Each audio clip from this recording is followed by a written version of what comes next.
English grammar में हम अपना टॉपिक डिस्कस कर रहे थे नरेशन। और नरेशन में हम आज डिस्कस करने वाले हैं अपनी टाइप नंबर 5। ठीक है ना। तो कल जो हमने कंप्लीट करी थी टाइप नंबर 4 को हमने अच्छे से विद एग्जांपल्स के और उससे रिलेटेड जो हमारे कंसेप्ट्स बनते थे उनको अच्छे से डिस्कस किया था। तो आज हमारी एक नई टाइप यानी कि हम इसको स्टार्ट करने जा रहे हैं। ठीक है। तो आपको क्या करना है, इससे रिलेटेड जो कंसेप्ट मैं आपको यहाँ बताने वाला हूँ उनको अच्छे से समझना है। जहाँ याद करने की ज़रूरत है याद करना है, ताकि जब हम एग्जाम्पल्स को करें वो जो एग्जाम्पल्स है यदि आपको कंसेप्ट का पता है तो आप उससे पहले ही क्या है उसको चेंज कर पाओ, उसको क्या है कन्वर्ट कर पाओ। लेकिन ये कब पॉसिबल होगा, जब आपको इस टाइप से रिलेटेड या कोई भी टाइप को कंसेप्ट का पता हो। ओके। तो पहले मैं आपको इस टाइप से रिलेटेड कंसेप्ट बता रहा हूँ, उसके बाद हम क्या डिस्कस करेंगे इस टाइप से रिलेटेड जो हमारे एग्जाम्पल्स रहेंगे। तो सबसे पहले हम ये देख लेते हैं कि जो टाइप नंबर 5 है, ठीक है ना, यदि हम नेमिंग की बात करें कि हम इस टाइप को क्या नाम दे सकते हैं, तो मैं यहाँ लिखवा देता हूँ व्हेन रिपोर्टिंग के बजाय आप लिखिए इधर रिपोर्टेड स्पीच इन इम्पेरेटिव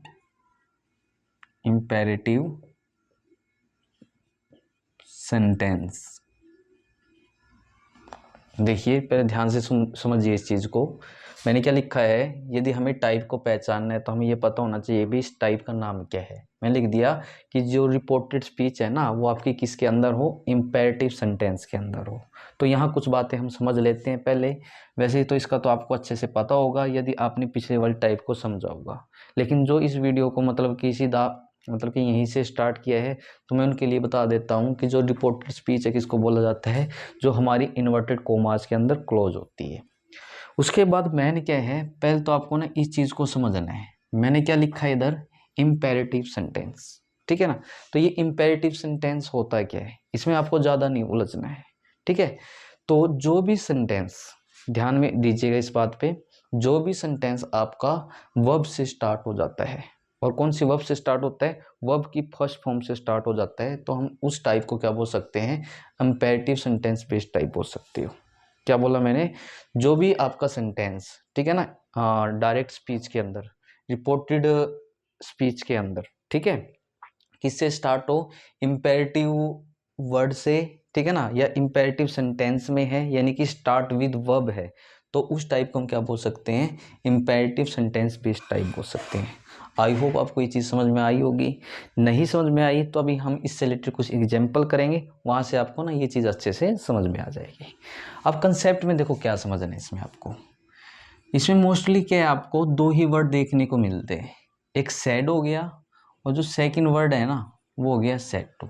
हमें पता है कि सेड टू को तो मोस्टली हम टोल्ड में चेंज कर लेते हैं, या फिर क्वेश्चन मार्क से रिलेटेड हमारा कोई एग्जाम्पल है तो हम सेड टू को या सेड को आस्क्ड में चेंज कर लेते हैं। लेकिन इस वाली टाइप में क्या रहता है, जो इम्पेरेटिव सेंटेंस बेस्ड टाइप है, तो याद रखिएगा सेड टू से रिलेटेड कुछ चेंजेस करने हैं। ठीक है ना। यानी कि आप सेड और सेड टू को जब चेंज कर रहे होंगे, इनकी जगह हम किसका यूज करेंगे, या तो रिक्वेस्टेड का यूज करना है आपको। किसका यूज करना है, रिक्वेस्टेड का यूज करना है।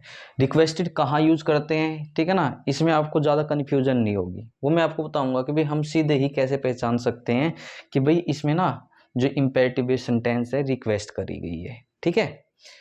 उसके बाद सेड या सेड टू को हटा के हम किसका भी यूज कर सकते हैं, एडवाइज्ड का भी यूज कर सकते हैं, या सेड या सेड टू को हटा करके हम किसका भी यूज कर सकते हैं, ऑर्डर्ड का भी यूज कर सकते हैं।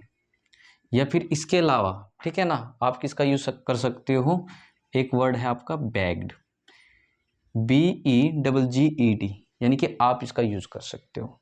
यदि एक दो वर्ड ऐसे छूट गए हैं तो मैं यहाँ पे ना ETC लिखवा देता हूँ, यानी कि एक्सेट्रा के अंदर यदि एक से दो वर्ड हमारे रह गए हो तो वो भी हम क्या है विद एग्जाम्पल जब करेंगे ना, तो आप वहाँ से देख करके तो यहाँ पे उसको इंक्लूड कर सकते हो।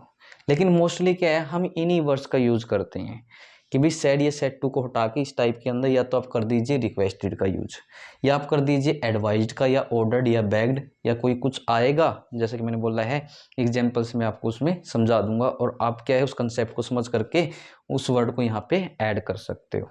इतना हो गया। देन उसके बाद हम इसमें आगे बात करें, देखो, और आगे बात करने से पहले मैं अभी बात कर रहा था कि जो ये रिक्वेस्टेड है ना, ये पहचानना आसान कैसे हो जाता है। ठीक है, ये अपने माइंड में रखिएगा। आप यदि राइट करना चाहते हो तो आप राइट भी कर सकते हो कि रिपोर्टिंग वर्ब के अंदर, सॉरी रिपोर्टिंग वर्ब बोल रहा हूँ मैं, रिपोर्टेड स्पीच के अंदर एक वर्ड आपका प्लीज होता है और एक वर्ड कौन सा होता है आपका काइंडली। एक वर्ड आपका प्लीज होता है, एक वर्ड आपका काइंडली होता है। ये दिखाई दे जाए तो वहाँ आपको ना तो एडवाइज्ड का यूज़ करना, ना ऑर्डर्ड का यूज़ करना, ना बेग्ड का, ना अदर किसी वर्ड का यूज़ करना। वहाँ आप 99% केसेस में किसका यूज़ कर देना, सेड या सेड टू की जगह रिक्वेस्टेड का यूज़ कर देना, कि यदि आपको इन दोनों वर्ड्स में से कुछ भी दिखाई दे जाए। ये चीज़ें आपको देखनी होती है अपनी सेंस के अकॉर्डिंग कि भाई इसमें एडवाइस दी गई है या ऑर्डर दिया गया है या बेग्ड, यानी कि किसी से माफ़ी वगैरह मांगी गई है या रिक्वेस्ट करी गई है। तो ये कुछ चीज़ें ऐसी होती हैं, ठीक है ना, या फिर है इसके अंदर जिसमें कि हम अपनी खुद की सेंस लगाते हैं। खुद की सेंस लगाने के बाद में हम समझते हैं कि भाई हाँ, इसमें ना सेड या सेड टू को हटा करके हम इस वर्ड का यूज़ कर सकते हो। वो आप आसानी से सीख लोगे जब हम करेंगे इसको। ठीक है, इसके अलावा हम इसमें आगे बात करें, एक वर्ड कोमा होता है, ठीक है, सेकंड इन्वर्टेड कोमाज को हटा करके या तो हम दैट का यूज करते थे या इफ या वेदर में से यूज करते थे। लेकिन इसमें क्या होगा, इंपेरेटिव बेस्ड सेंटेंस वाली टाइप के अंदर आप किसका यूज करोगे, टू का यूज करना है। और उसके बाद क्या है, आपको एक वर्ब मिलेगी और उस वर्ब में केवल आपको क्या करना है, ओनली वर्ब की फर्स्ट फॉर्म का यूज करना है। यानी कि आपको क्या करना है, कोमा इन्वर्टेड कोमा हटा करके टू प्लस वर्ब की फर्स्ट फॉर्म का यूज कर लेना है। और वैसे मैं आपकी नॉलेज के लिए बता दूं कि भाई जहां हम टू प्लस वर्ब की फर्स्ट फॉर्म का यूज करते हैं, ठीक है ना, तो वो चीज़ हमारे लिए क्या बन जाती है, इन्फिनिटिव बन जाती है। क्या बन जाती है, इन्फिनिटिव बन जाती है। तो यानी कि कोई ये पूछ ले भी जो इन्फिनिटिव होता है वो कैसे बनाया जाता है, तो आप बोलना जो इन्फिनिटिव है ना, तो वो कैसे करके बनाया जाता है, टू प्लस वर्ब की फर्स्ट फॉर्म लगा करके बनाया जाता है। ये आप अपनी नॉलेज के लिए याद रख लेना। बाकी कोमा इन्वर्टेड कोमा हटा के हम किसका यूज करते हैं, तो अब इसको यहाँ देख लेना। एक बार के लिए टाइप नंबर 5 से रिलेटेड देखो, जो टोटल कंसेप्ट हमारे बन सकते थे ना, वो मैंने आपको यहाँ पे बताए हैं। मैं इनको एक बार ना रिवाइज करा देता हूँ जल्दी से आपको। टाइप का नाम मैंने क्या बताया, इंपेरेटिव सेंटेंस बेस्ड टाइप रहेगी। और इंपेरेटिव सेंटेंस में आप इस चीज़ को भी बेशक से ऐड कर लेना। और ऐड क्या करोगे कि भाई जो भी एग्जाम्पल आपका रिपोर्टेड स्पीच के अंदर किससे स्टार्ट हो, स्टार्ट विद वर्ब, ताकि क्या है दोबारा कभी आप इन फ्यूचर इस चीज़ को या इस टाइप को रिवाइज करो तो आपको पता हो कि भाई इंपेरेटिव सेंटेंस बेस्ड टाइप कौन सी होती है। तो अब याद रख लेना कि भाई जो भी एग्जाम्पल हमारा वर्ब के साथ में स्टार्ट हो जाता है, वो कौन सी वर्ब मिलेगी आपको, वर्ब की जो फर्स्ट फॉर्म होती है वही देखने को मिलेगी। देन उसके बाद मैंने क्या बताया, सैड हो या सैड टू हो, हम क्या है सेंस को समझ करके रिक्वेस्टेड या फिर एडवाइज या ऑर्डर या बेग्ड या अदर कोई वर्ड आपको सूटेबल लगता है यूज कर सकते हो। रिक्वेस्टेड के रिगार्ड में मैंने आपको दो वर्ड बताए, प्लीज और काइंडली। यदि ये दिखाई दे जाते हैं आपको किसके अंदर, रिपोर्टेड स्पीच के अंदर, वहाँ 99% केस में आप किसका यूज करते हो, रिक्वेस्टेड का यूज करते हो। इसके अलावा कोमा इन्वर्टेड कोमा हटा के आप इसको क्या बनाते हो, इन्फिनिटिव बनाते हो। इन्फिनिटिव का मतलब क्या होता है, टू प्लस वर्ब की फर्स्ट फॉर्म लगाते हो। वर्ब की फर्स्ट फॉर्म बोला मैंने ओनली, ठीक है ना। कभी आप क्या करो, टू लगा करके वर्ब की फर्स्ट फॉर्म के साथ एस या ई एस ऐड कर दो, या टू लगा करके सेकंड फॉर्म, या टू लगा करके थर्ड फॉर्म, ऐसा कर दो तो ये गलत हो जाएगा। तो इस ओनली पे भी ध्यान रखना है, भाई वर्ब की फर्स्ट फॉर्म बोल रहा है तो सिर्फ वर्ब की फर्स्ट फॉर्म ही आनी चाहिए। बाकी क्या है, अब इस टाइप से रिलेटेड मैं आपके सामने कुछ एग्जाम्पल्स लिख रहा हूँ। यदि पहले आपको कोशिश करनी है तो आप खुद चेंज कर सकते हो, ठीक है, या फिर पहला एग्जाम्पल आप ध्यान से समझे, कंसेप्ट को समझे। जब मैं सेकंड एग्जाम्पल आपके सामने लिखूंगा तो आप उसको ना खुद से बना के देखिए। ओके, तो अभी हमारे पास में जो फर्स्ट एग्जाम्पल वो क्या दिया गया है, the teacher said to the boy. Example क्या है, the teacher said to the boy, comma inverted comma आपका यहां से स्टार्ट हो जाता है, शट द डोर। क्या दिया गया है हमें, शट द डोर। उसके बाद फुल स्टॉप लगा के इसको किस में क्लोज कर दिया गया है, इन्वर्टेड कोमाज के अंदर इसको क्लोज कर दिया गया है। सबसे पहले हम काम क्या करते हैं, देखो जैसे कि मैं आपको बार बार बताता हूँ और हर एक टाइप में बताता हूँ। पहले हमें ये देखना है कि भाई जो एग्जाम्पल मेरे सामने लिखा गया है ना डायरेक्ट स्पीच का, कि ये कौन सी टाइप से है, मेरा टाइप 1 से है, 2 से है, 3 से है, 4 से है, 5 से है। तो यानी कि आप क्या है कुछ चीज़ें देखते हो रिपोर्टिंग वर्ब से पहले, यानी कि रिपोर्टिंग वर्ब के अंदर जो कोमे से पहले होती है। कुछ चीज़ें हम देखते हैं रिपोर्टेड स्पीच के अंदर जो इन्वर्टेड कोमास के अंदर होती है। तब यहाँ देखिए इसको ध्यान से, यदि मैं इसकी रिपोर्टेड स्पीच को देखूँ तो यहाँ क्या दिया गया है, आप बोलोगे सट दिया गया है। सट क्या होती है, अपने आप में वर्ब की फर्स्ट फॉर्म होती है, सेकंड भी क्या होती है सट होती है, और थर्ड भी क्या होती है सट होती है। यानी कि मुझको पता चल गया कि भाई जो मेरा ये रिपोर्टेड स्पीच में एग्जाम्पल दिया गया है ये वर्ब से स्टार्ट है, मेरा किससे स्टार्ट है, आप बोलोगे वर्ब से स्टार्ट है। तो ये किस टाइप का एग्जाम्पल हो गया, इंपेरेटिव सेंटेंस बेस्ड टाइप से रिलेटेड एग्जाम्पल हो गया, यानी कि टाइप नंबर 5। जैसे ये पता कर लेते हो तो इस एग्जाम्पल से रिलेटेड जो कंसेप्ट आपके माइंड में तुरंत क्या होने चाहिए, याद होने चाहिए आपको, या फिर इनका पता होना चाहिए। तो इनका यूज कर करके आपको क्या कर लेना है, इस एग्जाम्पल को चेंज कर लेना है। अब ये देखते हैं कि भाई आप कैसे चेंज करोगे इस चीज को। तो हम इसको चेंज करना है इनडायरेक्ट स्पीच के अंदर। तो यहाँ द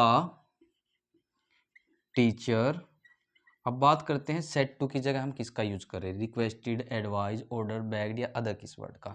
तो यहाँ लिखा गया भाई शट द डोर। देखो ये दो कंडीशन हो सकती है, या तो क्या है हम किसी को ऑर्डर दे सकते हैं, या देखो एडवाइस वाला तो बहुत ही कम रहेगा इसके अंदर, ठीक है ना। यानी कि 30-40% चांस मुझको इसके अंदर दिखाई दे रहा है। यदि मैं इसकी थोड़ी सी सेंस को समझूं, शट द डोर एक किस्म से डोर के लिए हम ऑर्डर ही देते हैं, मोस्टली क्या देते हैं हम, ऑर्डर को ही देते हैं। और आपको ये चीज़ें कैसे पता चलेंगी, जितने आप एग्जाम्पल्स की प्रैक्टिस करोगे ना तो आप पता कर लोगे आसानी से, इसमें ज़्यादा कन्फ्यूजन नहीं आएगी। कभी आप सोचो भी क्या लगा है क्या ना लगा है, तो मुझको यहाँ पे सेंस किसकी आ रही है, ऑर्डर्ड की सेंस आ रही है। तो सेट टू को हटा करके मैं किसका यूज कर दूंगा, इधर ऑर्डर का यूज कर लूंगा। तो यहाँ आ गया मेरा ऑर्डर्ड, उसके बाद द बॉय, फिर मैंने क्या बताया आपको, कोमा इन्वर्टेड कोमास को हटा के हम किसका यूज करते हैं, टू प्लस वर्ब की फर्स्ट फॉर्म का। तो यहाँ टू आ जाएगा, और सट तो अपने आप में क्या है वर्ब की फर्स्ट फॉर्म है, लेकिन क्या है इसका जो एस है ना स्मॉल लेटर में करके लिखना है आपको, ठीक है। यानी कि हम यहाँ लिखेंगे सट द डोर और बाद में लगा देना फुल स्टॉप। देखो एग्जाम्पल आपका भले ही कैसे हो, मैंने आपको मतलब कि मैं आपको बार बार क्या बताता हूँ, बेशक एग्जाम्पल क्वेश्चन मार्क में हो, जैसे ये इम्पेरेटिव बेस्ड एग्जाम्पल था, बेशक से सिंपल हो, तो हर एक चीज़ को क्या है कन्वर्ट करते समय क्या कर लेना है, सिंपल बना देना है। अभी आपके सामने मैं नेक्स्ट एग्जाम्पल लिख रहा हूँ, तो पहले क्या करना है आपको खुद से कोशिश करनी है, ठीक है। और यदि आपसे कोई माइनर मिस्टेक हो जाती है जब मैं इसको चेंज कराऊंगा, तो आप उसमें क्या कर लोगे, सुधार कर लोगे, इम्प्रूवमेंट कर लोगे, यानी कि उस कंसेप्ट को समझ लेना है ताकि इन फ्यूचर वो गलती अब दोबारा ना करो। अब जल्दी से देखिए नेक्स्ट एग्जाम्पल क्या है हमारे पास में। तो इसमें दिया गया है मोहन सेड टू राजन, क्या दिया गया है, मोहन सेड टू राजन, उसके बाद कोमा इन्वर्टेड कोमाज आपका स्टार्ट हो जाता है। आगे दिया गया है हमें please go to the station with me, क्या दिया गया है, please go to the station with me. तो यहाँ फुल स्टॉप लगा के इसको क्लोज कर दिया गया है इन्वर्टेड कोमास के अंदर। तो पहले चेक करते हैं कि जो ये एग्जाम्पल है कि मेरा किस टाइप से रिलेटेड एग्जाम्पल है। तो यहाँ वर्ड आया है प्लीज, इसमें कंफ्यूज नहीं होना आपको। अब इन्वर्टेड कोमास में हमें क्या दिया गया है, जो ये हमारा सेंटेंस है किससे स्टार्ट है, आप बोलोगे गो। गो क्या होती है, अपने आप में वर्ब की फर्स्ट फॉर्म होती है, यानी कि जो मेरा एग्जाम्पल है किससे स्टार्ट हो जाए, वर्ब से स्टार्ट हो जाए। तो किस टाइप से रिलेटेड एग्जाम्पल है, आप बोलोगे इंपेरेटिव सेंटेंस से रिलेटेड जो हमारी टाइप होती है ना उसका ये एग्जाम्पल है। तो उससे रिलेटेड जो रूल है आपके सामने है, तो इसके अकॉर्डिंग चेंज कर देना। अभी यहाँ देखिए आपके सामने क्या वर्ड आया हुआ है प्लीज, तो इसमें तो हमें ज़्यादा सोचना ही नहीं है। तो प्लीज या काइंडली वर्ड लग जाता है, तो सैड या सैड टू को हटा करके हम किसका यूज कर लेंगे, सीधी सी बात है रिक्वेस्टेड का। तो यानी कि अब मैं जल्दी से इसको चेंज करके दिखा रहा हूँ, आई होप इसको आपने मुझसे पहले चेंज कर लिया होगा, ठीक है। यानी कि देखो आप कैसे चेंज करोगे, मोहन का मोहन आ जाएगा, जो सेट टू है इसको हटा करके क्या आ जाएगा आपका, आप बोलोगे यहाँ आ जाएगा मेरा रिक्वेस्टेड। उसके बाद यहाँ लिखिए राजन, और कोमा इन्वर्टेड कोमा हटा के कोमा इन्वर्टेड कोमा हटा के हम यूज करते हैं टू प्लस ओनली वर्ब की फर्स्ट फॉर्म का, तो यहाँ टू लगा दीजिए। अब जो ये प्लीज है ना, सिर्फ ये सेंस देगा आपको कि भाई यहाँ मेरा क्या आना चाहिए, रिक्वेस्टेड। काइंडली होता ना, सिर्फ मुझको ये सेंस देता कि भाई सेट टू को हटा के आप रिक्वेस्टेड कर दीजिए। तो इसका कोई मतलब कि महत्व नहीं है, सिर्फ ये आपको बात के बारे में बताएगा और ज़्यादा कुछ नहीं बताएगा, तो इसमें कन्फ्यूज नहीं होना है आपको। तो टू प्लस वर्ब की फर्स्ट फॉर्म का यूज करना है, तो गो तो अपने आप में वर्ब की फर्स्ट फॉर्म है ही है, तो यहाँ गो आ गया, देन यहाँ टू द, देन उसके बाद स्टेशन, फिर क्या है हमारा विद। अब थोड़ा है ना ये समझना, जैसे कि मैं हर बार बोलता हूँ कि जो पर्सन है ना, तो आप लगभग हर एक टाइप में चेंज करते हो। लगभग क्या है, आपकी हर एक टाइप में पर्सन क्या हो जाते हैं, चेंज हो जाते हैं। अब जल्दी से मुझको बताइए कि जो ये मी था ना, आपको कौन सा पर्सन होता है, तो आप बोलोगे आई माई मी, तो ये फर्स्ट पर्सन की कैटेगरी में आती है। तो फर्स्ट पर्सन किसके अकॉर्डिंग चेंज होता है, तो हमारा कंसेप्ट होता है SON 1 2 3। तो फर्स्ट पर्सन सब्जेक्ट के अकॉर्डिंग, सेकंड पर्सन ऑब्जेक्ट के अकॉर्डिंग, थर्ड पर्सन में कोई चेंज नहीं करना होता, यानी कि फर्स्ट पर्सन सब्जेक्ट के अकॉर्डिंग चेंज होगा। तो यानी कि इसके अंदर सब्जेक्ट क्या है, वो चीज़ हम देखते हैं रिपोर्टिंग वर्ब जो कॉमे से पहले होती है। तो आप बोलोगे मोहन, तो यानी कि यहाँ मुझको ना नेम नहीं लिखना है, यदि सब्जेक्ट के अकॉर्डिंग चेंज करना है। मोहन के लिए जो प्रोनाउन यूज किया जाता है वो लिखना है, यानी कि मुझको क्या लिखना चाहिए, कहीं बोलेंगे भी ही लिखना चाहिए, नहीं, ही नहीं लिखना। अब मुझको बताइए कि जो मी है ना, ये किस नंबर पे आता है, आप बोलोगे ये होता है आई माई मी, यानी कि ये आता है लास्ट नंबर पे। तो सब्जेक्ट के अकॉर्डिंग जो प्रोनाउन है मुझको ही यूज करना चाहिए था, लेकिन यदि ये लास्ट नंबर का है ना, तो आपको ही में भी किस में जाना पड़ेगा, लास्ट नंबर में ही जाना पड़ेगा, यानी कि ही, हीज, एंड यहाँ पे क्या आ जाएगा आपका हिम। तो यानी कि विद और मी को किस में चेंज कर लेंगे हम, सब्जेक्ट के अकॉर्डिंग। यदि ये लास्ट का है तो ही का भी क्या हो जाएगा, लास्ट हो जाएगा, जो कि आपको हो जाएगा हिम, और बाद में क्या लगा देना, फुल स्टॉप लगा देना। तो ऐसे करके क्या करना था, हमें इस एग्जाम्पल को चेंज करना था। देन अब जल्दी से इसका नेक्स्ट एग्जाम्पल देखिए। तो नेक्स्ट एग्जाम्पल में हमें दिया गया है ही सेड टू मी, क्या दिया गया है, ही सेड टू मी। मैं लिखवा देता हूं जल्दी से, he said to me, comma inverted comma start, और आगे क्या दिया गया है, trust in God, trust in God, and के बाद क्या दिया गया हमें, do the right, and do the right, full stop लगा के इसको क्लोज कर दिया गया है इन्वर्टेड कोमास के अंदर। जल्दी से मुझको बताइए कि भाई हम कैसे पहचान लेंगे कि भाई ये किस टाइप से रिलेटेड है। आप बोलोगे वर्ब से स्टार्ट है, तो इम्पेरेटिव सेंटेंस बेस्ड टाइप से का ये हमारे पास में क्या है, एग्जाम्पल है, क्योंकि ट्रस्ट है, ठीक है। ट्रस्ट की second form trusted, third form trusted होती है। तो आपको एक बार क्या कर लेना है, जो भी फॉर्म ऑफ वर्ब की स्लैब है ना, यानी कि जो जिसमें हम क्या पढ़ते हैं, वर्ब फॉर्म को पढ़ते हैं, एक बार उसको अच्छे से रीड कर लेना, ताकि आपको पता रहे कि भाई ट्रस्ट क्या है, ठीक है ना, कि ये वर्ब है या कोई और चीज़ है, प्रोनाउन है, एडजेक्टिव है, क्या चीज़ है। तो ऐसे करके क्या है, आप एग्जाम्पल को पहचान करके अपनी जो टाइप है ना उसका पता लगा लोगे। अब जल्दी इसको चेंज करते हैं, कंसेप्ट आपके सामने है, तो किस में चेंज करना है इसको, इनडायरेक्ट स्पीच के अंदर। तो ही आ गया, अब ये था यहाँ पे सेट टू। अब मुझको बताइए सेट टू की जगह मुझको क्या वर्ड यूज करना चाहिए, अब इसको ध्यान से समझना। ट्रस्ट इन गॉड, भगवान में विश्वास रखिए, एंड और डू द राइट, वो आपके साथ हमेशा सही करेंगे। ये क्या हो सकती है, एक एडवाइस हो सकती है, ना ये ऑर्डर है, ना ये रिक्वेस्ट है, ना मैं भीख मांग रहा हूँ, ठीक है ना, कि भाई मुझको ये चीज़ चाहिए प्लीज़ प्लीज़ करके ऐसा कुछ। तो यानी कि ये क्या है, मेरे लिए एक एडवाइस है। तो यानी कि मैं क्या कर सकता हूँ, सेट टू को हटा करके इनडायरेक्ट स्पीच के अंदर एडवाइस का यूज कर लूँगा। उसके बाद आपका मी आ जाएगा, और कोमा इन्वर्टेड कोमा हटा के हम क्या करते हैं, टू प्लस ओनली वर्ब की फर्स्ट फॉर्म का। तो यहाँ टू लगाइए, और इसका टी क्या कर देना, आपको स्मॉल कर देना है, यानी कि ट्रस्ट हो जाएगा इन गॉड, एंड बाकी सेम का सेम लिख दो, डू द राइट, और बाद में क्या लगा लेंगे, फुल स्टॉप लगा देंगे। तो ऐसे करके क्या करना था, यदि हमें कंसेप्ट का पता है तो आपको एग्जाम्पल्स को चेंज करने में बिल्कुल भी परेशानी या प्रॉब्लम नहीं आने वाली है। तो इस वीडियो में बस इतना ही अभी के लिए, ठीक है ना। तो मैंने इसमें आपको कंसेप्ट बताया और कुछ एग्जाम्पल्स को समझाया है। तो हमारी जो कल वाली वीडियो रहने वाली है उसमें टाइप नंबर 5 से रिलेटेड, ठीक है ना, जितने पॉसिबल हो सकेंगे एग्जाम्पल्स को हम यहाँ पे अच्छे से डिस्कस करेंगे। आपको काम क्या करना है, जहाँ आपको कंसेप्ट को याद करने की ज़रूरत है वो करनी है, और जो एग्जाम्पल आपको समझना है ना उसको राइट करके अच्छे से उसके कंसेप्ट को समझ लेना है। तो इस वीडियो में बस इतना ही। कल मिलते हैं अपनी नेक्स्ट वीडियो में इस टाइप के नेक्स्ट एग्जाम्पल्स के साथ में।